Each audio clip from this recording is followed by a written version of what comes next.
సీమ ప్రాజెక్టుల గురించి శాసనసభలో చర్చించడానికి సిద్ధంగా లేని జగన్ గతంలో మీ ప్రభుత్వం ఉన్నప్పుడు సీమకు ఏం చేస్తారో ఒకసారి ఆలోచించడానికి చెప్తా ఉన్నాం. మీకు దమ్ము ధైర్యం ఉంటే మీరు శాసనసభకు వచ్చి కూర్చొని రాయలసీమ సమస్యలుంటే మీరు పరిష్కరించడానికి ఏమైనా అవకాశం ఉంటే చర్చించాలి. కానీ అది కాకుండా మీరు సీమకు అది చేసినాం ఇది చేసినామంటే ఆ జనాలు వినే పరిస్థితి లేదు. వెలుగొండ ప్రాజెక్టును 1996 చంద్రబాబు నాయుడు గారు ఆ రోజు శంకుస్థాపన చేసి దాదాపు 1200 కోట్లను ఆ రోజు ఖర్చు చేయడం జరిగింది.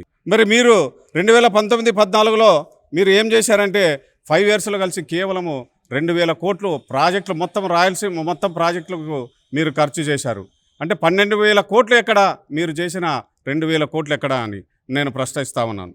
అదేవిధంగా 2019 ప్రభుత్వ హయాంలో మీరు కేవలం చేసింది అంతైతే కూటమి ప్రభుత్వం వచ్చిన తర్వాత 20 నెలల్లో ఇప్పుడు 540 కోట్లను రామనాయుడు గారి ఆధ్వర్యంలో ఈ ప్రాజెక్టును త్వరితగతిన పూర్తి చేసేదానికి 540 కోట్లను కేటాయించడం జరిగింది. కాబట్టి మీరు ఇవాళ గ్రహించకుండా మీరు ఒట్టి మాటలు మాట్లాడితే ప్రజలు గ్రహించరని చెప్తా ఉన్నాము. అదేవిధంగా మీ సొంత నియోజకవర్గమైనటువంటి పులివెందులకు కూడా మా చంద్రబాబు గారు టీడీపీ ప్రభుత్వము నీళ్ళు ఇచ్చిన ఘనత తెలుగుదేశం ప్రభుత్వానికి చంద్రబాబు దాన్ని తెలియజేసుకుంటున్నాము.